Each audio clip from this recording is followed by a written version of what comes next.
नमस्कार, यो एभिन्यूज खबरको संकेत हो। तपाई अहिले एभिन्यूज@7 मा हुनुहुन्छ। म सुसन रामदाम। प्रारम्भमा मूल खबर। प्रधानमन्त्री दाहाल र राष्ट्रसङ्घका महासचिव गुटरेस बीच भेटवार्ता। नेपालको शान्ति प्रक्रियाको बाँकी कामबारे चासो। कुनै नेतालाई फौजदारी अभियोग लागे निलम्बन गर्नुपर्ने कांग्रेस महामन्त्री थापाको प्रस्ताव। संसदीय दलको नेता परिवर्तन गर्ने अभियान जारी राखिने। मौद्रिक नीतिले अर्थतन्त्र चलायमान हुने अर्थमन्त्री महतको विश्वास।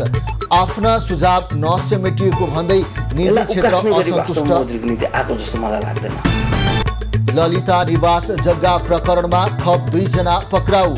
सुन तस्करी प्रकरणमा राजस्व अनुसन्धान विभागले माग्यो प्रहरीको सहयोग।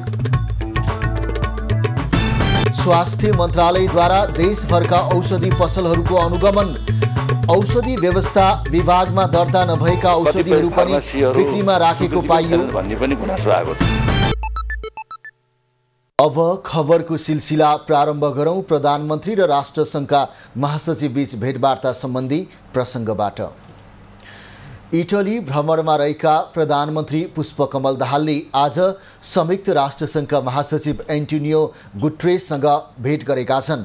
इटलीको राजधानी रोममा दाहाल र गुटरेस बीच भेटवार्ता भएको हो। भेटमा राष्ट्रसङ्घीय महासचिवले विश्वमा शान्ति स्थापनाको लागि नेपालले पुर्याएको योगदानको प्रशंसा गरेको प्रधानमन्त्री दाहालको सचिवालयले जनाएको छ। प्रधानमन्त्री दाहालले नेपाल राष्ट्रसङ्घको भरपर्दो सहयोगी हुन पाएकोमा खुसी प्रकट गरेका छन्। भेटमा नेपालको शान्ति प्रक्रियाका बाँकी काम लगायतका समेत गुटरेसले चासो राखेको बताइएको छ। प्रधानमन्त्री दाहाल इटलीमा रहँदा खाद्य तथा कृषि सङ्गठन FAO का महानिर्देशक, विश्व खाद्य कार्यक्रम WFP का कार्यकारी निर्देशक र कृषि विकासका लागि अन्तर्राष्ट्रिय कोष ADIF कार्यक्रमका अध्यक्षले पनि छुट्टा छुट्टै भेट गर्ने कार्यक्रम छ।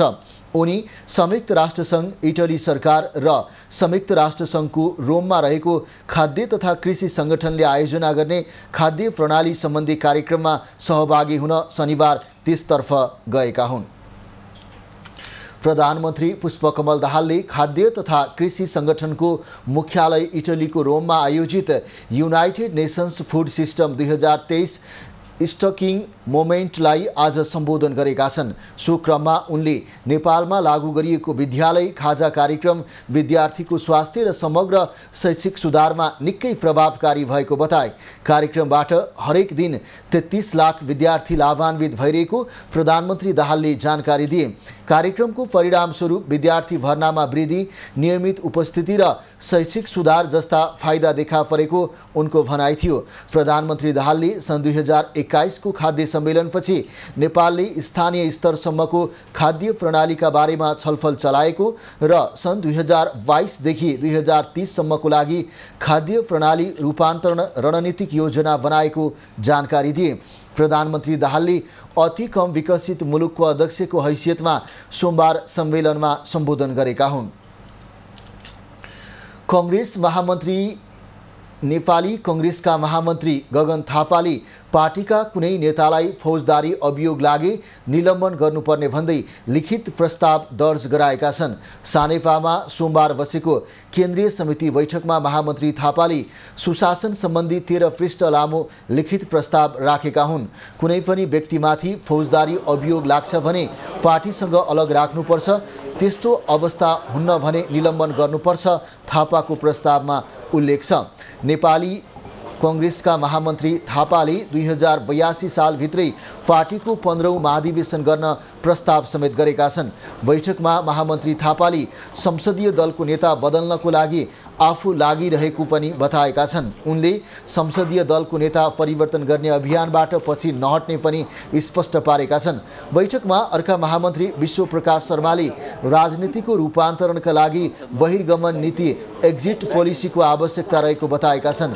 आज बसेको केन्द्रीय समितिको बैठकलाई सम्बोधन गर्दै उनले राजनीतिक दलहरूले एक्जिट पोलिसी बनाएको खण्डमा राष्ट्रपति, प्रधानमन्त्री, मन्त्री र सांसदहरू भइरहने प्रवृत्तिको अन्त्य हुने बताएका हुन्। महामन्त्री शर्माले राजनीतिमा उमेर नभई एजेन्डा महत्त्वपूर्ण हुने भए पनि महत्त्वपूर्ण पदहरूमा भने एक्जिट पोलिसी राख्न जरुरी देखिएको बताए। महामन्त्री शर्माले विभिन्न नयाँ दलहरूले मिसन 2084 सञ्चालन गरे पनि 2084 मा 2007 सालको जस्तो क्रान्ति नभई मात्र निर्वाचन हुने बताए। उनले पार्टीको कुनै सदस्यले कालो मोसो दल्ने, शारीरिक आक्रमण गर्नेलाई पार्टीमा कुनै स्थान दिन नहुने बताए। महामन्त्री शर्माले कानुन हातमा लिने कार्यकर्ताको तत्काल सदस्यता खारेज गर्न प्रस्ताव गरे। उनले एकपटक हारिसकेका व्यक्तिलाई सोभन्दा ठूलो पदमा सोही समयमा राख्न नसक्ने गरी कांग्रेस अघि बढ्नुपर्ने पनि उल्लेख गरे। पार्टीका नेता भ्रष्टाचारमा परेको सन्दर्भमा उनले कांग्रेसकै नेतृत्वमा बनेको भ्रष्टाचार निवारण ऐन र मुलुकी आचार संहिता अनुसार कांग्रेसकै नेता पक्राउ परे त्यो कानुन कांग्रेसलाई नलाग्ने ठान्न नहुने बताए। कांग्रेसले कानुन बनाउने तर त्यो कांग्रेसलाई नलाग्ने भनेर परिकल्पना नगरेको उनको भनाइ छ। ललिता निवासको सरकारी जग्गा हिनामिना प्रकरणमा थप 2 जना पक्राउ परेका छन्। नेपाल प्रहरीको केन्द्रीय अनुसन्धान ब्युरो CIB सञ्जय कुमार महर्जन र सकुलानन्द महर्जनलाई आज पक्राउ गरेको हो। उनीहरू नक्कली मोही बनेर यसमा संलग्न देखिएकाले पक्राउ गरिएको CIB जनाएको छ। पक्राउ परेका दुवैजना 2059 र 2067 सालमा मोही बनेको देखिएको छ। सञ्जय र सकुलानन्दलाई रामकुमार सुवेदी, मिनबहादुर गुरुङ र शुभाकान्त ढकाल लगायतले नक्कली मोही बनाएको CIB को अनुसन्धानमा खुलेको थियो। उनीहरूलाई मोही बनाएर अरूले सरकारी जग्गा हडपेको पाइएको हो। आज पक्राउ परेका 2 जना सहित यस प्रकरणमा अहिलेसम्म 23 जना पक्राउ परिसकेका छन्। उनीहरूलाई हिरासतमा राखेर अनुसन्धान भइरहेको छ। यो प्रकरणमा 400 भन्दा बढी आरोपित रहेको CIB जनाएको छ। 100 किलो सुन तस्करीमा संलग्नलाई पक्राउ गर्न राजस्व अनुसन्धान विभागले प्रहरीको सहयोग मागेको छ। त्रिभुवन अन्तर्राष्ट्रिय विमानस्थलबाट भन्सार पास भई बाहिरिएको सुन सिनामङ्गलबाट बरामद भएको घटनाको अनुसन्धानको लागि राजस्व अनुसन्धान विभागले प्रहरीको सहयोग मागेको हो। विभागको अनुरोध पश्चात प्रहरीले प्रहरी उपरीक्षक SP कृष्ण फङ्गेनीलाई सुन तस्करी अनुसन्धानको लागि खटाएको छ। राजस्व अनुसन्धान विभागले बुधबार करिब 100 किलो अवैध सुन बरामद गरेको थियो। उक्त सुन तस्करी प्रकरणमा संलग्न भएको आरोपमा प्रहरीले 16 जनालाई नियन्त्रणमा लिएर अनुसन्धान गरिरहेको छ। अहिले सो सुन भित्राउन सहयोग गर्नेहरूमाथि छानबिन समिति बनाएर अनुसन्धान भइरहेको छ। उपप्रधान एवं गृहमन्त्री नारायण काजी श्रेष्ठले भ्रष्टाचार र अनियमिततामा सरकारले निष्पक्ष छानबिन गरी दोषीलाई कारबाही गर्ने बताएका छन्। आज काठमाडौँमा आयोजित कार्यक्रममा उनले तथ्य प्रमाणको आधारमा पुग्नुपर्ने ठाउँसम्म पुगेर कारबाही गर्ने प्रतिबद्धता जनाएका हुन्। मन्त्री श्रेष्ठले सरकार कुनै पनि हालतमा अपराधीलाई छुट दिने पक्षमा नरहेको र प्रमाणसँगै सबै दोषीलाई कारबाही हुने बताए। स्वच्छ र निष्पक्ष ढङ्गले अनुसन्धानको प्रक्रिया अगाडि बढाइनेछ। त्यो अनुसन्धानले तथ्य प्रमाणको आधारमा जहाँसम्म जानुपर्ने गरी दोषीलाई फेला पार्न अगाडि बढ्नुपर्ने हो त्यहाँसम्म पुग्छ। दोषी र अपराधीलाई छोड्ने काम हुँदैन। निर्दोष फस्ने काम नहोस्, दोषी र अपराधीहरू छुट्ने काम नहुन्। त्यो दृष्टिकोणको आधारमा प्रहरीलाई स्वतन्त्र र स्वच्छ निष्पक्ष अनुसन्धानको प्रक्रिया अगाडि बढाउन स्ट्यान्ड बाई डाइरेक्टिभ छ। त्यसको आधारमा प्रहरीले यो प्रक्रियालाई अगाडि बढाइरहेको छ। नेकपा महासचिव नेत्र विक्रम चन्दले भ्रष्टाचार विरोधी अभियानमा माओवादी केन्द्र नेतृत्वको सरकार हुनु खुसीको कुरा भएको बताए। अहिले हाम्रो गृहमन्त्री उपप्रधानमन्त्रीजी हुनुहुन्छ, खुसी पनि लागेको छ। नेपाल कम्युनिस्ट पार्टी माओवादी केन्द्रको नेतृत्वमा सरकार छ। त्योमा हाम्रो उपेन्द्र यादव कमरेड पनि हुनुहुन्छ र अरू हाम्रो समाजवादी एकै समाजवादी पनि सबै हुनुहुन्छ र एउटा लडाइँ जस्तो देखिएको पनि छ र राम्रो कुरा हो। हामीले भनेका छौँ हैन, सरकारले त्यो क्षेत्रमा लडाइँ लड्नुपर्छ। सडकबाट हाम्रो पार्टीले जनतालाई एकीकृत गरेर त्यसमा साथ दिन्छ। हामीले त्यो भनेकै छौँ र हामीले दिएका पनि छौँ। नेकपा एकीकृत समाजवादीका महासचिव घनश्याम भुसालले सरकारले भ्रष्टाचार काण्डका दोषीहरूलाई निर्ममतापूर्वक कारबाही गर्नुपर्ने भ्रष्टाचार काण्डहरूका दोषीहरूलाई निर्ममतापूर्वक कारबाही गरियोस् ताकि अब जन्मिने लाइनमा रहेका भ्रष्टहरूको अहिले नै भ्रूण तुइयोस्, नजन्मिउन् तिनीहरू चाहिँ। त्यो होस्, त्यो ठिक छ, तर यसले मात्रै पुग्दैन। मैले भन्न खोजेको यसले मात्रै पुग्दैन। पार्टीभित्र बहस यो सुरु हुनु पर्यो, हरेक कमिटीमा यो छलफल सुरु हुनु पर्यो। त्यसो भयो भने त्यो पार्टी नै क्रान्तिकारी पार्टी हुन्छ। सोही पार्टीका उपाध्यक्ष राजेन्द्र प्रसाद पाण्डेले नक्कली भुटानी शरणार्थी प्रकरणको अनुसन्धान पुरा हुन नसकेको बताए। कोही पनि अपराधको नजरमा छुट हुँदैन, कारबाहीको भोगी हुन्छ भन्ने कुरा नै उठाएको थिएँ। आज त्यो भुटानी शरणार्थी काण्ड कति ठुलो काण्ड भएर गयो, तर त्यो काण्ड चाहिँ कहाँसम्म पुग्यो भन्दा जाँदै गर्दा बिचमा गएर जरा काटिएछ है, बिचमा गएर जरा काटिएछ। त्यो पल्लो छेउसम्म पुगेन, त्यसको खोज खलास पुगेको छैन। जसपा नेपालका अध्यक्ष उपेन्द्र यादवले निर्वाचन प्रणालीमा सुधार गर्नुपर्ने आवश्यकता यो निर्वाचन प्रणाली नेपाल जस्तो अल्प विकसित मुलुकमा विकसित पुँजीवादी देशहरूभन्दा महँगो निर्वाचन प्रणालीले पनि राजनीतिक भ्रष्टाचारलाई प्रोत्साहनै गरेको छ। सुधार्न त्यहाँ जरुरी छ। महँगो निर्वाचन प्रणालीले मुलुकमा राजनीतिक भ्रष्टाचारलाई प्रोत्साहन गरेकाले त्यसको सुधार तत्काल गर्नुपर्ने अध्यक्ष यादवको भनाइ थियो। अर्थमन्त्री डाक्टर प्रकाश शरण महतले चालु आर्थिक वर्षका लागि राष्ट्र बैंकले ल्याएको नयाँ मौद्रिक नीतिले अर्थतन्त्र चलायमान हुने बताएका छन्। सोमबार बुटवलमा नेपाल प्रेस युनियन रूपन्देहीले गरेको पत्रकार सम्मेलनमा उनले नयाँ मौद्रिक नीतिले लगानीको वातावरण सहज बनाउने बताएका हुन्। मन्त्री महतले मौद्रिक नीतिमा ब्याज दरलाई खुकुलो पारेको दाबी गरे। उनले अब निजी क्षेत्रमा लगानी सहज हुने ब्याज दर घट्दै जाने बताए। उनले वित्त नीति र मौद्रिक नीतिको एउटै लक्ष्य आर्थिक वृद्धि सुनिश्चित गर्ने मूल्यलाई एउटा तहमा राख्ने भएको पनि बताए। हिजो मात्रै मौद्रिक नीति चाहिँ सार्वजनिक भएको छ। मैले चाहिँ पटक अब मौद्रिक नीति घोषणा गर्दाखेरि यो ब्याज दरमा खुकुलोपन ल्याउनुपर्छ भनेर भन्दै आएको थिएँ। केही खुकुलोपनको प्रस्ताव हिजो आएको छ र अरू पनि केही पहलहरू भएका छन्। त्यसले मलाई लाग्दछ यो निजी क्षेत्रमा जाने लगानी पनि अब सहज हुन्छ, ब्याज दर चाहिँ कम भएर जान्छ। अर्थमन्त्री महतले 100 किलो सुन समातिनुमा आर्थिक वर्ष 2080-81 सूचना दिनेलाई पुरस्कारको व्यवस्था गरिएको कारण पक्राउ परेको दाबी गरे। मन्त्री महतले सुन प्रकरणमा अहिले अनुसन्धान भइरहेको र गैर कानुनी काम गर्ने जो कोहीलाई पनि कारबाही हुने बताए। जुन चाहिँ यो सुन प्रकरण छ त्यसलाई त्यसको जरैसम्म पुगेर अनुसन्धान प्रक्रियाहरू पनि अगाडि बढेका छ। कतिपय अवस्थामा यस्ताहरू चाहिँ घटनाहरू चाहिँ घट्छन्, तर त्यसमा राज्य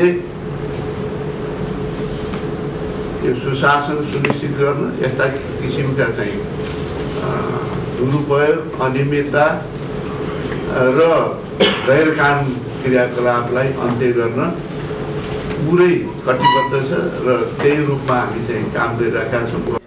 मन्त्री महतले पार्टीको केन्द्रीय समितिको बैठक लाइभ गरेसँगै भ्रम छर्न सक्ने गुन्जायस नरहेको जिकिर गरे। नेपाल राष्ट्र बैंकले सार्वजनिक गरेको मौद्रिक नीति अस्पष्ट भएको भन्दै निजी क्षेत्रले असन्तुष्टि जनाएको छ।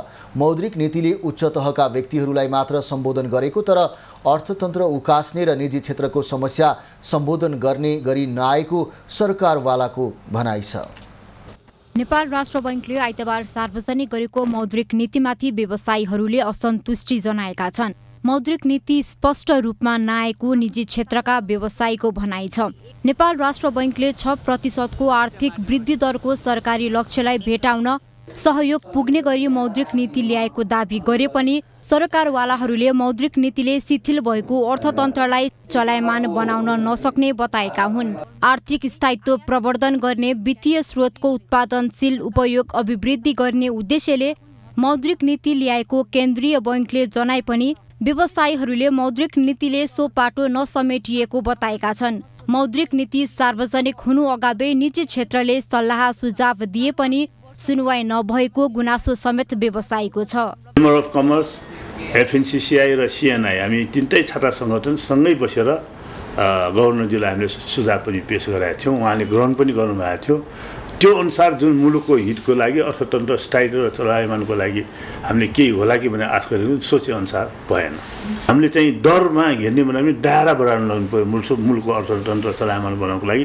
यो मौद्रिक नीतिले ठ्याक्कै यसलाई चाहिँ संवेदन भएन भन्ने कुरा हाम्रो गुनासो छ। आइतबार सार्वजनिक भएको मौद्रिक नीतिले खस्किँदै गरेको अर्थतन्त्रलाई उकास्न नसक्ने अर्थविदहरूको समेत बुझाइ छ। सबै तहका व्यक्तिहरूलाई सम्बोधन गर्नुपर्ने मौद्रिक नीतिले उच्च वर्गका व्यक्तिहरूलाई मात्र सम्बोधन गरेको भन्दै सार्वजनिक भएको मौद्रिक नीतिमाथि उनीहरूले विमति जनाएका छन्।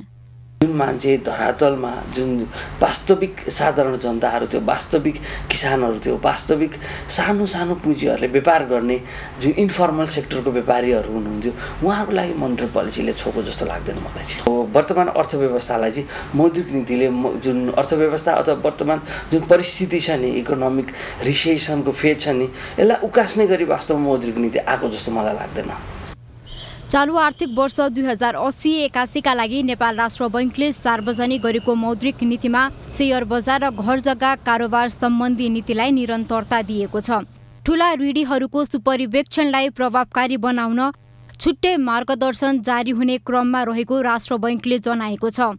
एकल ग्राहक कर्जा सुविधा सम्बन्धी व्यवस्थामा परिमार्जन गरी कर्जा अधिकेन्द्रीकरण घटाउने र साना तथा मझौला उत्पादनशील व्यवसायलाई प्रवर्धन गर्ने कार्यलाई पनि प्राथमिकतामा राखिएको छ।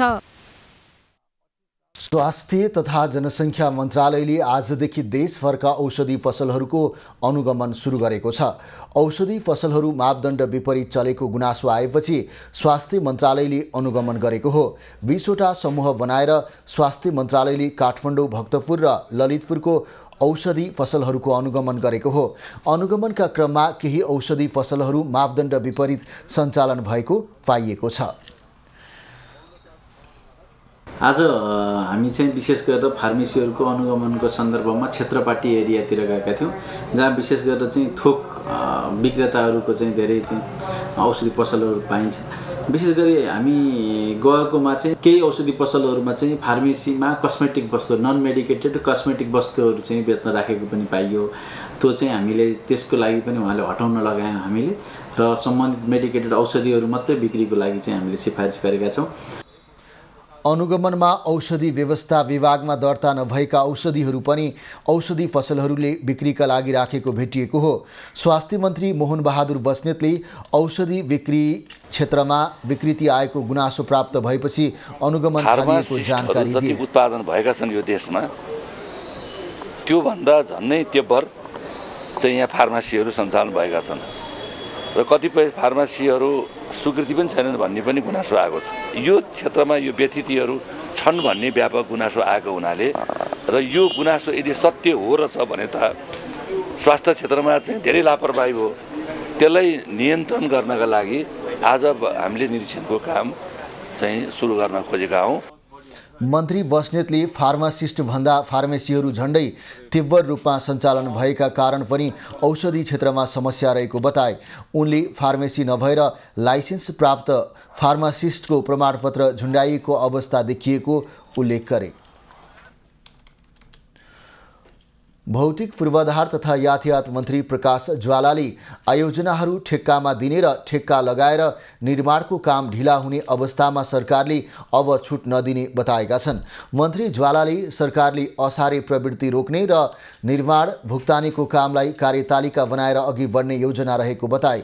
मन्त्री ज्वालाले वर्तमान सार्वजनिक खरिद ऐन विकास मैत्री नभएकाले छिटोभन्दा छिटो सार्वजनिक खरिद ऐन संशोधन गर्ने गरी सरकारले तयारी गरिरहेको पनि बताए।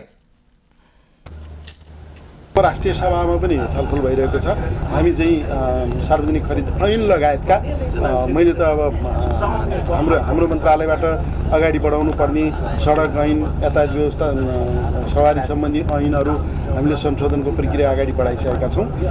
छिटै हामी त्यो कामलाई चाहिँ खास गरी साउन भदौमा अरू धेरै काम नहुने भएकोले कानुन निर्माणमै हामी केन्द्रित पनि हुन्छौँ र सार्वजनिक खरिद ऐनलाई पनि छिटोभन्दा छिटो संशोधन गर्ने किसिमले सरकारले चाहिँ तयारी गरिरहेको छ। मन्त्री ज्वालाले रेल सेवा आर्थिक सामाजिक विकासको निम्ति र मुलुकको अर्थतन्त्रलाई माथि उठाउन कोसी ढुङ्गा हुने बताए। उनले यस क्षेत्रलाई सरकारले प्राथमिकतामा राखेर काम गरिरहेको बताए। यातायात कार्यालयहरूमा सेवाग्राही र बिचौलियाहरूबीच भेट नहुने, पूर्ण रूपमा अनलाइन प्रणालीमा लगिने बताए मन्त्री ज्वालाको भनाइ छ। कोशी प्रदेश सरकार गठनको विवादमा भोलिदेखि 3 वा सोभन्दा धेरै न्यायाधीश संलग्न हुने पूर्ण इजलासले सुनवाई गर्ने भएको छ। न्यायाधीश द्वय सुषमालता माथेमा र तिलप्रसाद श्रेष्ठको इजलासले आज पूर्ण इजलासले सुनवाई गर्ने निर्णय गरेको हो। आज बहस अघि संवैधानिक इजलासमा पठाउने कि संयुक्त इजलासले नै सुनवाई गर्ने विषयमा विवाद भएपछि न्यायाधीश द्वयको यस्तो आदेश आएको हो। न्यायाधीश श्रेष्ठले मुद्दाको फाइल अध्ययन गरेपछि संवैधानिक व्याख्याको प्रश्न देखिएकाले संवैधानिक इजलासमा पठाउने कि कसरी सुनवाई गर्ने भनी राय मागेका थिए। सो विषयमा केही समय बहस नै भएको थियो। संवैधानिक इजलासमा पठाउँदा लामो समय लाग्ने र साउन 20 गते अघि मुख्यमन्त्रीमा नियुक्त भएका उद्धव थापाले विश्वासको मत लिनुपर्ने अवस्था भएपछि पूर्ण इजलासबाट सुनवाई गर्ने विकल्प निकालिएको हो। अब 3 वा सोभन्दा बढी न्यायाधीश रहने इजलासले यसलाई व्याख्या गर्नेछ। संविधानको व्यवस्था र सभामुखले सरकार गठनमा हस्ताक्षर गर्न पाउने कि नपाउने कुरा अब सर्वोच्चको पूर्ण इजलासले निर्णय दिनेछ। कोशी सरकार गठन असंवैधानिक भन्दै असार 22 गते निवर्तमान मुख्यमन्त्री हिक्मत कार्कीले रिट दायर गरेका थिए। सत्ता गठबन्धनले नेपाली कांग्रेसका संसदीय दलका नेता उद्धव थापालाई मुख्यमन्त्री बनाउने निर्णय गरेको थियो। मुख्यमन्त्री नियुक्तिको लागि आवश्यक बहुमत सहजै नपुगेपछि सभामुख बाबुराम गौतम सहितको हस्ताक्षर जोडेर दाबी पेश भए पनि एमाले अदालतमा पुगेको हो। खबरको सिलसिला अझै जारी छ, हामीसँगै रहनुहोला। अब बाँकी खबर। बैतडीमा पहिरोले घर फुरिदा आमा छोराको मृत्यु भएको छ।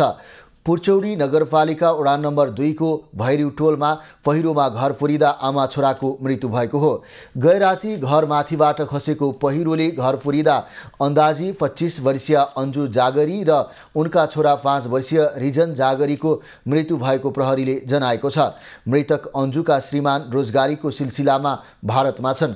मृतक अन्जुका सासुआमा 45 वर्षीय राईमती र देवर 17 वर्षीय गोब्बर जागरी घाइते भएका छन्। सोही घरमा पाहुना बस्न आएकी छिमेकी 60 वर्षीय जसमा बोहरा पनि घाइते छिन्। घाइते 3 जनाको स्थानीय र प्रहरीको सहयोगमा उद्धार गरी उपचारको लागि गोकुलेश्वर अस्पताल पठाइएको छ।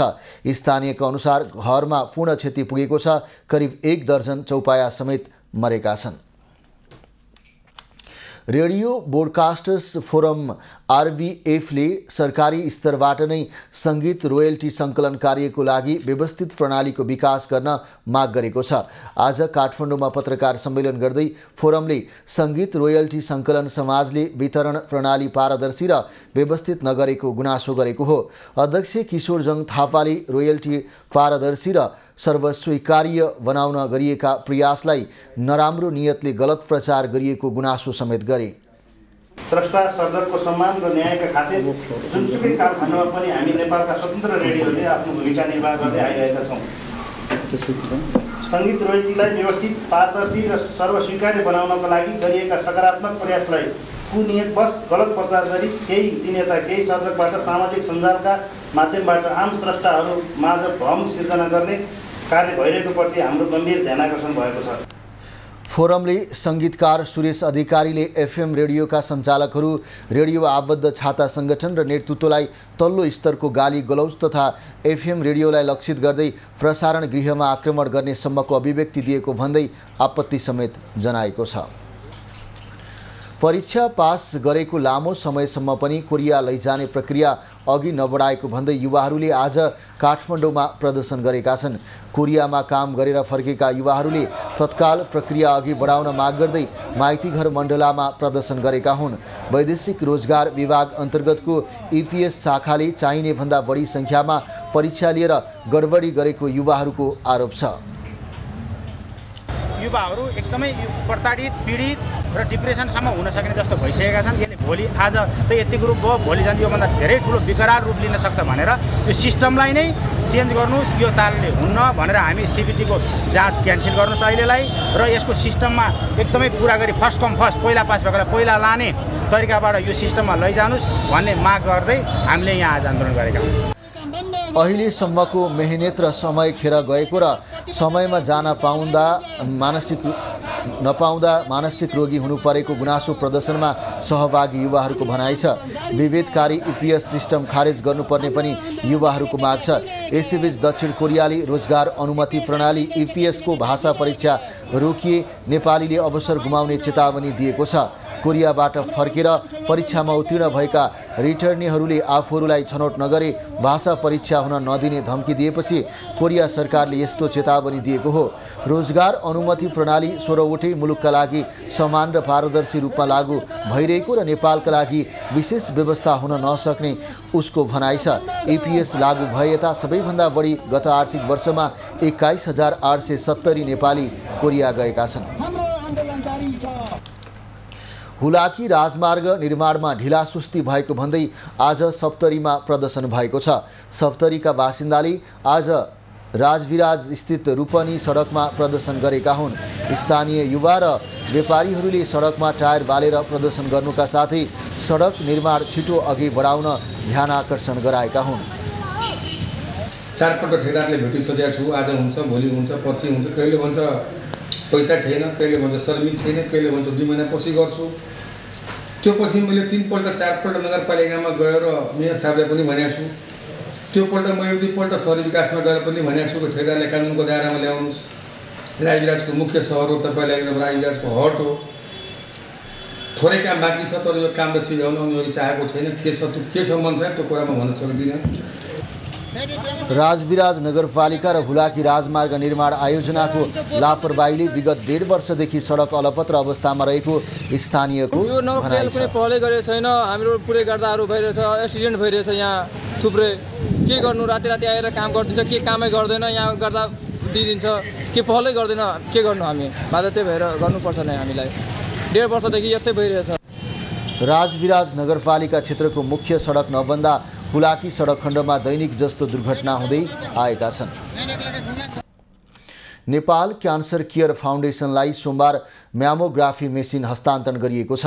जापान सरकारको सहयोगमा फाउन्डेसनलाई मेसिन हस्तान्तरण गरिएको हो। नेपालका लागि जनस्तरीय आयोजना तथा मानवीय सुरक्षा अनुदान सहयोग कार्यक्रम अन्तर्गत जापान सरकारको सहयोगमा म्यामोग्राफी उपकरण हस्तान्तरण भएको नेपालका लागि जापानका राजदूत किकुता युकुताले बताए। नेपाल क्यान्सर केयर फाउन्डेसनका अध्यक्ष एवं वरिष्ठ अधिवक्ता सुशील कुमार पन्तले म्यामोग्राफी मेसिन प्राप्त हुँदा थप हौसला मिलेको बताए। फाउन्डेसनकी महासचिव एवं वरिष्ठ स्त्री क्यान्सर रोग विशेषज्ञ डाक्टर सरिता घिमिरेले सेवायुक्त सोच र दृढ इच्छाशक्ति भएका व्यक्तिहरूको पहलमा संस्था स्थापना गरिएको जानकारी दिन्। फाउन्डेसनले 1700 भन्दा बढी सेवाग्राहीलाई स्क्रिनिङ गर्दा 2 जना पुरुषमा समेत स्तन क्यान्सर पाइएको जनाएको छ। फाउन्डेसनले स्थापना कालदेखि नै पाठेघरको मुखको क्यान्सर र स्तन क्यान्सरलाई केन्द्रबिन्दुमा राखेर सचेतना कार्यक्रम गरिरहेको छ। फाउन्डेसनमा 25,000 भन्दा बढी महिलाको पाठेघरको मुख जाँच र 1700 भन्दा बढी महिलाको स्तन क्यान्सरको जाँच भइसकेको छ। ग्रामीण क्षेत्रका गरिब तथा विपन्नलाई उद्यमी बनाएर गरिबीबाट माथि उठाउन भन्दै लघुवित्त कम्पनीहरू लागेका छन्। सरकारले न्यूनतम ब्याज दरमा ऋण उपलब्ध गराउने भनिएका लघुवित्त संस्थाहरू विपन्न वर्गका ऋणीहरूप्रति कठोर बनेका छन्।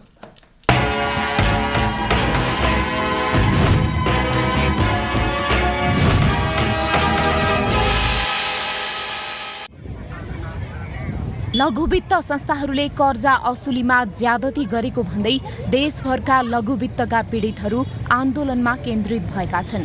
लघुवित्तीय संस्था विरुद्धको सङ्घर्ष समिति नै गठन गरेर उनीहरू माइतीघर मण्डलामा 12 दिनदेखि आमरण अनसनदेखि दबावमूलक आन्दोलन गरिरहेका छन्। 122 संस्थाले मलाई अस्ति घेर मैले सुर्खेत 25 गते कार्यक्रममा ताला लाउँदाखेरि 122 संस्थाले घेर्दाखेरि म एक्लै थिएँ कि त सुर्खेतमा। भनेपछि हाम्रो गल्ती त केही रहेनछ। उहाँले लुट्नसम्म हामीलाई लुट्नु भयो। जब हाम्रो माग पुरा हुँदैन, हाम्रो समस्या हल हुँदैन, हाम्रो कुनै अनि माग पुरा नभएछ हामी यो माइती मण्डलबाट खुल्दा हुँदैन। नेपालको सब भएको सम्पत्ति चाहिँ माडेलाई लुटेर दिने, यहाँबाट ओल्यानलाई दिने, विनोद चौधरीलाई दिने, यिनी नेपाली जनता सुकमवासी बनाउने हो। यिनीहरू त्यही नेपाल सरकारले गरेको हो। अहिले 10 करोडको सम्पत्ति देखाएर कल्याणलाई 10 खर्बको सम्पत्ति दिएर लोन दिइरहेछ 2%मा। यी गरिबको 2%को पैसा हो।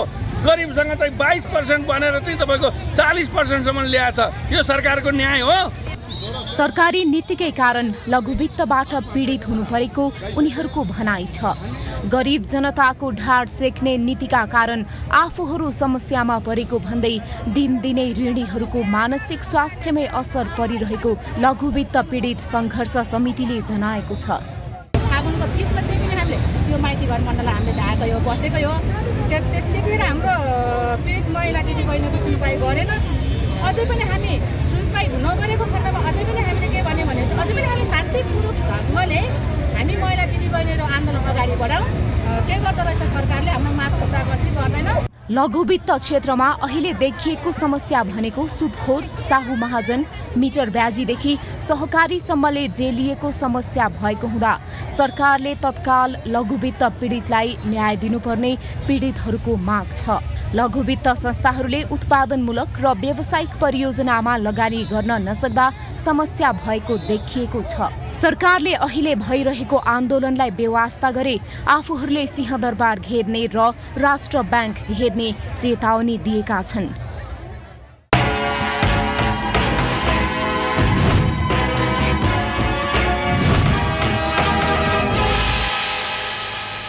सहकारी पीडितहरू 54 दिनदेखि काठमाडौँमा प्रदर्शन गरे पनि उनीहरूका माग सम्बोधनमा सरकारले चासो देखाएको छैन। सहकारीमा जम्मा गरेको आफ्नो बचत रकम तुरुन्त फिर्ता गराउन माग गर्दै धरना र रिले अनसन भइरहे पनि माग सम्बोधन नभएपछि पीडित आक्रोशित छन्। सरकारले रिले अनसन बस्दा समेत चासो नदिएपछि पीडित थप आन्दोलन चर्काउने तयारीमा छन्। आफ्ना बालबच्चालाई उच्च शिक्षा दिने बेलामा अथवा घर भाडा तिर्ने बेलामा 2-4 पैसा जम्मा हुन्छ र हामीले त्यसबाट निकालेर बचत गरेको पैसाले निकालेर हामीले चाहिँ आफ्नो समस्याहरू टार्न सक्छौँ भनेर राज्यलाई लाइसेन्स दिएको एउटा चाहिँ सहकारी नामको ठगहरूलाई पैसा जम्मा गऱ्यौँ। त्यो पैसा अब हामीलाई चाहियो, फिर्ता देऊ भन्दा आज पाएनौँ र सडकमा बसेका छौँ। सहकारी विभागले भने हल्का रूपमा सहकारी खोल्न दिँदा समस्या बढेको जनाएको छ। 48 सालदेखि सङ्गठित हुने र सहकारी संस्था खोल्ने जुन लहर चल्यो, राज्यले संस्था दर्ताको विषयलाई मात्रै प्रायोरिटी दिएर अगाडि बढ्यो र अहिले संस्थाको गुणस्तरको विषय महत्त्वपूर्ण छ र यसलाई गुणस्तरीय संस्था हुनुपर्छ, संस्था बलियो हुनुपर्छ, संस्था खोल्ने र संस्था मार्फत अपचलन गर्ने प्रवृत्ति रोकिनुपर्छ भन्ने सन्दर्भ नै अहिले मूल हो। देशभरका सहकारी पीडितहरूले जेठ 20 गतेदेखि काठमाडौँ केन्द्रित आन्दोलन गर्दै आएका छन्। सहकारीमा जम्मा गरेको बचत रकम फिर्ता नहुँदा आर्थिक सङ्कट बेहोर्नु परेको पीडितको भनाइ छ।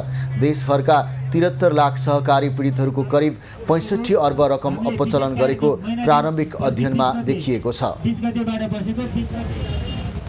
धनुषाको छिरेश्वरनाथ नगरपालिकामा रहेको छिरेश्वरनाथ मन्दिरमा पूजा साउने सोमबारमा गर्नेहरूको भिड लागेको छ।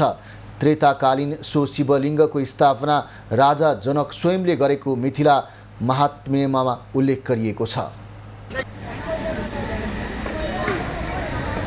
दर्शकवृन्द, मेरो पृष्ठभूमिमा देख्न सक्नुहुन्छ यो चाहिँ छिरेश्वरनाथ महादेवको मूर्ति रहेको छ। यही चाहिँ श्रद्धालु भक्तजनहरू निकै सङ्ख्यामा पूजा गर्न आउने गर्छन्। हे महादेव बाबा, यो मेरो मनोकामना पुरा भएपछि म अनेक आदमीको म प्रचार गर्छु। म वस्त्र साले साल म यहाँ आउने शिवरात्रि, महासावन, त्यो बड़ा चतुर्दशी, तीज, यो 5-6 को मेला भव्य काल से एकदम बहुत जानकारी महादेव हो। ये तो साले साल लग्छ त्यो मेला यहाँ को। यहाँ 20 कोष के मान्छे सबैको जानकारी हो।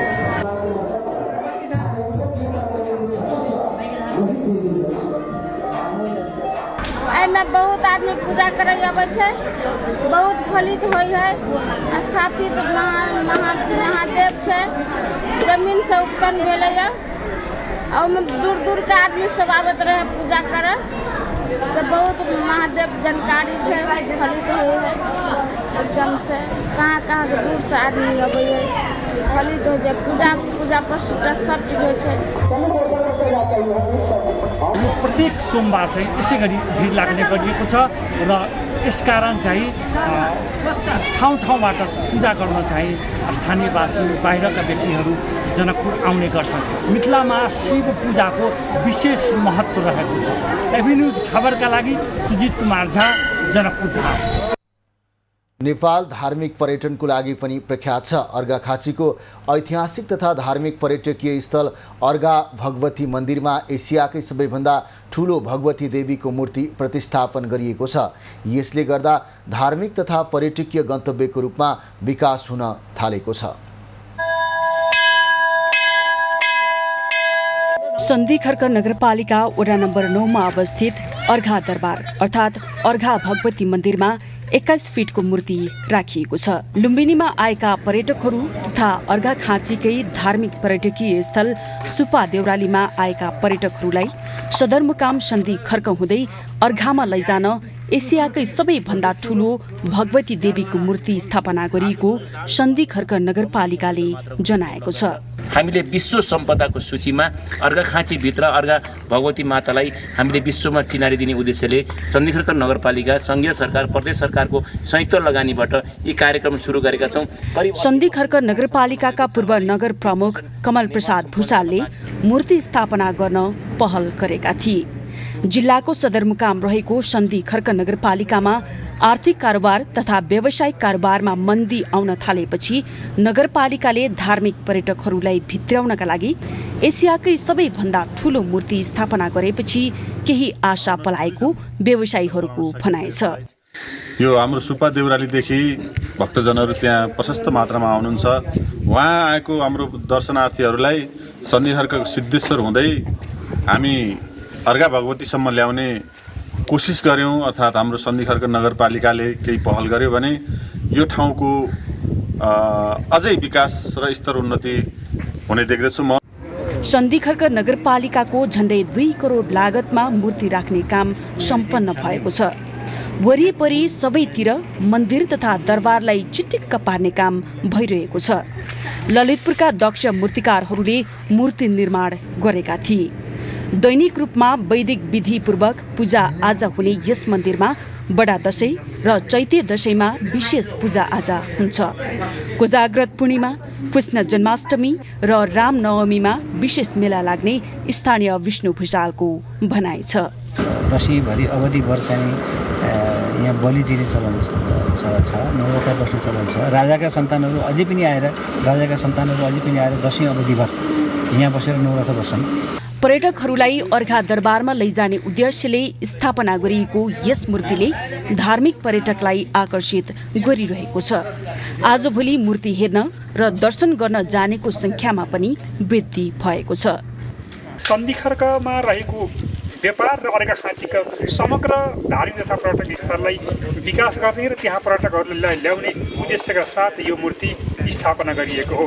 एभिन्यूज खबरका लागि प्रेमलाल आचार्य, अर्घा दरबार, अर्घाखाँची। अब पालो एभिन्यूज एट बिजनेसको। शेयर बजार आज दोहोरो अङ्कले घटेको छ। शेयर बजार परिसूचक नेप्से आज 26.66 अङ्कले घटेर 2200.50 बिन्दुमा झरेको हो। नेप्से घटे पनि कारोबार रकम भने बढेको छ। 2,09,79,000 किता सेयर 4 अर्ब 73 करोड 76 लाख रुपैयाँमा कारोबार भएका छन्। सबैभन्दा धेरै नेपाल पुनर्विमा कम्पनीको 25 करोड 56 लाख रुपैयाँको सेयर खरिद बिक्री भएको छ। त्यस्तै ग्लोबल आइएमई बैंकको 19 करोड 16 लाख 48 हजार रुपैयाँ, प्रभु बैंकको 15 करोड 19 लाख 86 हजार रुपैयाँ, शिवम सिमेन्टको 13 करोड 39 लाख 20 हजार रुपैयाँ र कुमारी बैंकको 13 करोड 14 लाख 18 हजार रुपैयाँको कारोबार भएको छ। आज कुल 50 कम्पनीको मूल्य बढ्दा 163 को घटेको छ भने 6 वटाको स्थिर रहेको छ। आज म्युचुअल फन्ड र अन्य बाहेक अरू सबै समूहको सेयर ओह्रालो लागेको छ। सबैभन्दा धेरै किसान लघुवित्तको सेयर 10% बढेको छ भने लिबर्टी एनर्जीको सेयर 6.5% घटेको छ। सिन्धुली जिल्लामा सञ्चालित राष्ट्रिय गौरवको आयोजनाहरू सुनकोशी मरिन डाइभर्सन बहुद्देश्य आयोजनाको काम लक्ष्यभन्दा तीव्र गतिमा सञ्चालन भइरहेको छ। कुल 13.3 किलोमिटर सुरुङमध्ये टिबिएम सञ्चालन भएको 9 महिनाको अवधिमा 7.5 किलोमिटर सुरुङ खन्ने काम सम्पन्न भएको हो। आयोजनाको हालसम्मको प्रगति लक्ष्य भौतिक र वित्तीय 13% रहेकोमा भौतिकतर्फ 21.4% र वित्तीयतर्फ 19.2% भएको थियो। आयोजनाको स्थल सिन्धुली जिल्लाको कमलामाई नगरपालिका वडा नम्बर 2 को कुसुमटारमा गत असोज महिनाको 28 गते सुरुङ खन्ने काम थालनी भएकोमा चुरे क्षेत्र पार गरेर हाल महाभारत क्षेत्रमा प्रवेश गरेको आयोजनाले जनाएको छ। ओभरअल प्रोजेक्टको 13% प्रगति हासिल गर्ने, हामीले भौतिक रूपमा 21.4% प्रगति हासिल गरेको छौँ भने आर्थिक प्रगति पनि 13% रहेकोमा हामीले 19.7% हामीले प्रगति हासिल गरेका छौँ। गत आर्थिक वर्ष हामीले लक्ष्य अनुरूप र अझ लक्ष्यभन्दा पनि बढी हामीले उपलब्धि हासिल गरेका छौँ। पछिल्लो समयमा महाभारत पहाडको 1320 मिटर उचाइको भूगर्भमा हाल टिबिएमले सुरुङ खन्ने काम भइरहेको जनाइएको छ। टिबिएमले सुरुङ निर्माण गर्ने क्रममा चुरे क्षेत्र पार गरी महाभारत पहाडतर्फको चट्टानयुक्त सुरक्षित क्षेत्रमा टिबिएम सञ्चालन भइरहेको जनाइएको छ। ब्यारेजको निर्माण व्यवसायिक परिचालन गरेर निर्माणको कार्य अगाडि बढाइएको छ। मरिन नदी नियन्त्रणको खरिद प्रक्रिया अगाडि बढाएको छौँ भने ट्रान्समिसन लाइनको आइई इलेक्ट्रोमेकानिकलको कार्यहरूको तयारी प्रोक्युरमेन्ट प्रोसेस यी सबै कार्यहरू समानान्तर रूपमा अगाडि लगेका छौँ। यसरी सबैतिर कामहरू एकरूपताको साथमा अगाडि बढेको अवस्था छ। सुनकोशी मरिन डाइभर्जन बहुउद्देश्यीय आयोजनाको सुनकोशी र तामाकोशी नदीको कानढुङ्ग्रीबाट बाँध निर्माणको कार्य वर्षायामको समयका कारणले केही ढिला भए तापनि कार्तिक महिनादेखि तीव्रता दिइने जनाइएको छ। सुनकोशी मरिन डाइभर्जन बहुउद्देश्यीय आयोजनाको सुरुङ निर्माणमा हालसम्म कुनै जटिल समस्या नआएको आयोजनाले बताएको छ। आयोजनाका अनुसार खुटकोट स्थित सुनकोशी नदीमा 30 मिटर उचाइ र 158 मिटर लम्बाइको बाँध निर्माण गरी सुरुङ मार्फत प्रति सेकेन्ड 67 क्युसेक पानी कमलामाई नगरपालिका 2 कुसुमटार स्थित मरिन खोलामा खसालिनेछ। त्यहाँ 66 मिटर हेडफेडबाट पानी झारेर 31.07 मेगावाट विद्युत उत्पादन गरिनेछ। आयोजनाको मुख्य उद्देश्य विद्युत उत्पादनसँगै मध्य प्रदेशका बारा, रौतहट, सर्लाही, महोत्तरी र धनुषामा थप सिँचाइ सुविधा पुर्याउने रहेको छ। सिन्धुलीबाट शङ्कर कार्कीको रिपोर्ट। भोजपुरको टेम्के मयूङ गाउँपालिका 1 रिमचिमका स्थानीयले श्रमदान गरेर करिब 7 किलोमिटर सडक मर्मत गरेका छन्। ओडा कार्यालयको सक्रियतामा यहाँका स्थानीयले 1 हप्ता श्रमदान गरेर सडक मर्मत गरेका हुन्। भोजपुरको टेम्केमयू गाउँपालिका 1 टिम्माले श्रमदान अभियान सञ्चालन गरेर सडक मर्मत गरेको छ। वर्षातको कारण विभिन्न ठाउँका कच्ची सडक अवरोध भएपछि ओडा कार्यालयले श्रमदान अभियान सञ्चालन गरेर 7 किलोमिटर बढी सडक मर्मत गरेको हो। स्थानीयले स्वतस्फूर्त रूपमा 7 दिनसम्म श्रमदान गरेर खेती बगर, रिमचिम, तम्मा, पाङखाङ, खम्बुवा, सुम्लिखा, 3 भङ्गाले बागखोर सडक खण्ड मर्मत गरेका हुन्। बिरामी हुँदाखेरि स्ट्रेचरमा बोकेर अब हामीले दामा बलौटे होइन दामा बजारसम्म बोकेर लानुपर्छ। यति बेला भने फेरि बाटो बनियो, त्यहीमाथि पनि अब बाटो नालीहरू सतिएको पुलहरू नबगेको कारणले रोडमा बाटोमा पुलहरू बगाइदिएको कारणले गर्दाखेरि अब बाटो बिग्रेर अब अटोहरू आउन सकेकोले अब बुलेरोहरू आउन सकेको कारणले गर्दा त्यही मारमा फेरि सेती बगरसम्म हामीले यस्तो अपाङ्ग शक्तहरूलाई बोक्दै लानुपर्ने अवस्था होइन। अब तपाईँहरूले कुनै अब कर्मचारीहरू यहाँ आउनको लागि पनि अब तल सेती बगरी आउन नसक्ने अवस्था धेरै देखियो। त्यसले अब बाटो बिग्रेको धेरै अब हामीले क्षति देख्यौँ। त्यसैले हामीले यो अभियान सुरु गर्नुको कारण स्थानीयले श्रमदान मार्फत सडकको नाली कटाउने, खाल्टा खुल्टी पुर्ने, आसपासको झाडी हटाउने लगायतका काम गरेका हुन्। ओडाले थालेको कामलाई साथ दिँदै देश विदेशमा रहेका यहाँका स्थानीयले समेत आवश्यक सहयोग गरेका छन्। हाम्रो अहिलेसम्मको श्रम गरिरहेको चाहिँ तपाईँको गते 7 गतेसम्मको चाहिँ अहिलेसम्मको डाटा जम्मा 175 जनाले गरिरहनु भएको छ र अहिलेसम्म निरन्तरता अझै गर्ने भन्ने हाम्रो छ।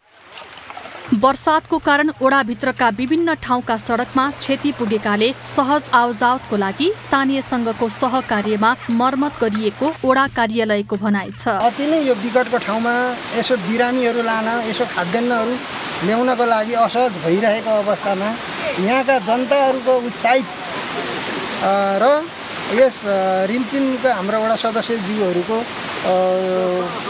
पहलले सुरुवात यहाँबाट हामी गरेका छौँ। तर अझै यसलाई निरन्तर यहाँदेखि दिँदै त्यसलाई सरसफाइको कार्यक्रमहरू हामीले चाहिँ सुविधासम्म गर्ने हामीले लक्ष्य लिएछौँ।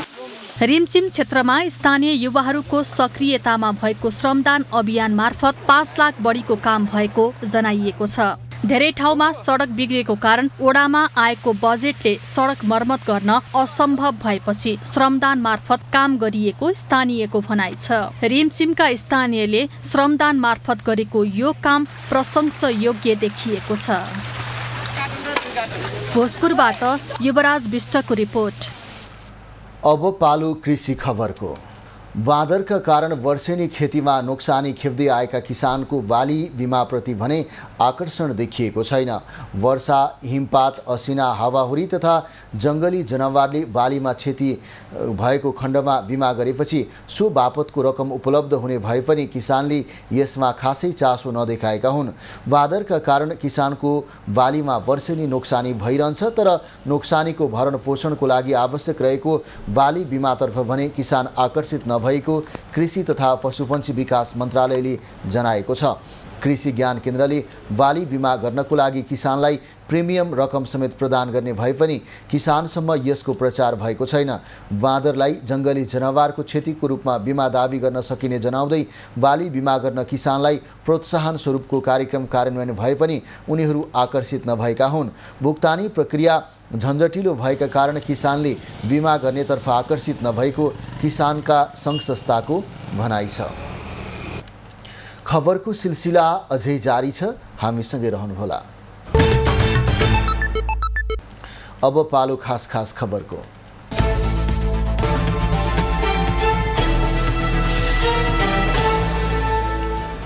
प्रधानमन्त्री पुष्पकमल दाहालले युरोपमा रहेका नेपालीहरूको समस्या समाधान गर्न आफू लागि पर्ने बताएका छन्। आज रोममा नेपाली जनप्रगतिशील मञ्च Italy, Belgium, Spain, Croatia, Portugal, Austria र आयरल्यान्डका प्रतिनिधिहरूसँगको भेटमा उनले सो कुरा बताएका हुन्। प्रधानमन्त्री दाहालले ठूला भ्रष्टाचार र तस्करीलाई कारबाही गर्न सरकारले अठोट लिएको समेत बताए। सभामुख देवराज घिमिरेले नेपाल भ्रमणमा रहेका चीनको सीपीसी केन्द्रीय कमिटीका राजनीतिक ब्युरो सदस्य तथा चोङकिङ नगर कमिटीका सचिव युयान च्याचुनसँग भेट गरेका छन्। आज भएको भेटमा द्विपक्षीय सम्बन्ध, आर्थिक, व्यापारिक, राजनीतिक, सामाजिक, धार्मिक आदान प्रदान लगायतका विषयमा छलफल भएको सभामुखको सचिवालयले जनाएको छ। पाल्पाको तानसेनका अधिकांश औषधि पसलमा उपभोग्य मिति सकिएका औषधि बिक्रीमा राखिएको पाइएको छ। जिल्ला स्वास्थ्य कार्यालय पाल्पाको नेतृत्वमा भएको अनुगमनमा 1 वर्ष अघि म्याद सकिएको औषधि समेत पसलमा बिक्रीका लागि राखिएको पाइएको हो। अनुगमनपछि दर्ता नभएका मूल्य सूची नराख्ने र म्याद गुज्रेको औषधि बेच्ने पसललाई कार्यालयले कारबाही अघि बढाएको छ। व्यवसायीको 35 तोला सुनसहित पक्राउ परेका प्रहरी नायब उपरीक्षक डीएसपी ठग बहादुर केसीलाई बर्खास्त गर्न प्रहरी प्रधान कार्यालयले गृह मन्त्रालयमा सिफारिस गरेको छ। प्रहरी प्रधान कार्यालयले गरेको आन्तरिक छानबिनका क्रममा गम्भीर गल्ती गरेको देखिएकाले उनलाई बर्खास्त गर्नुपर्ने भन्दै गृहलाई सिफारिस गरिएको हो। गर्मी बढेसँगै डेङ्गुको संक्रमण पनि फैलिएको छ। पछिल्लो 2 हप्तामा डेङ्गुको झन्डै 3000 बिरामी थपिएका छन्। एपिडेमियोलोजी तथा रोग नियन्त्रण महाशाखाका अनुसार असार 25 गते सार्वजनिक गरेको तथ्याङ्क अनुसार डेङ्गु संक्रमितको संख्या 1000 को हाराहारीमा थियो। अहिले यो संख्या बढेर 4000 पुगिसकेको छ। बुटवलको कालिका पथमा युवामाथि कुकुरी प्रहार गर्ने 3 जना पक्राउ परेका छन्। पक्राउ पर्नेमा अब्दुल कादिर, कृष्ण केसी र गणेश भन्ने लोकबहादुर कुँवर रहेका छन्। होराइजन चोक नजिकै खुकुरी तथा ढुङ्गामुढा प्रहारबाट निर्माण व्यवसायी निर्मल खत्री घाइते भएका थिए।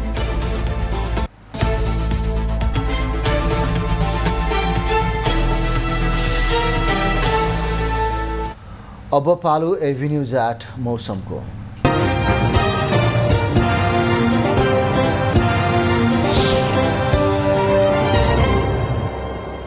गत 24 घण्टामा मध्य प्रदेशका 1-2 स्थानमा तथा देशका बाँकी भूभागका थोरै स्थानहरूमा मेघ गर्जन चट्याङसहित हल्कादेखि मध्यम वर्षा भयो। आज राति कोशी प्रदेशसहित अन्य प्रदेशका पहाडी भूभागका केही स्थानहरूमा मेघ गर्जन चट्याङसहित हल्कादेखि मध्यम वर्षाको सम्भावना तथा देशका बाँकी भूभागका थोरै स्थानहरूमा हल्का वर्षाको सम्भावना रहेको जल तथा मौसम विज्ञान महाशाखाले जनाएको छ।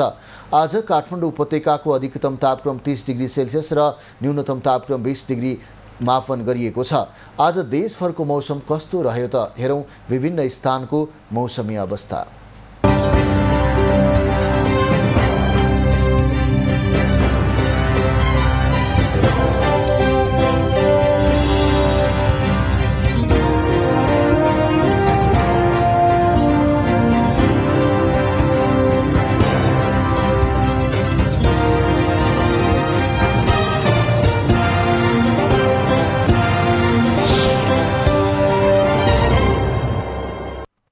अहिलेलाई खबरको क्रम यति नै। एभिन्यूज खबरका यी सहित अन्य विस्तृत खबरको लागि www.avenews.tv लगइन गर्न सक्नुहुनेछ।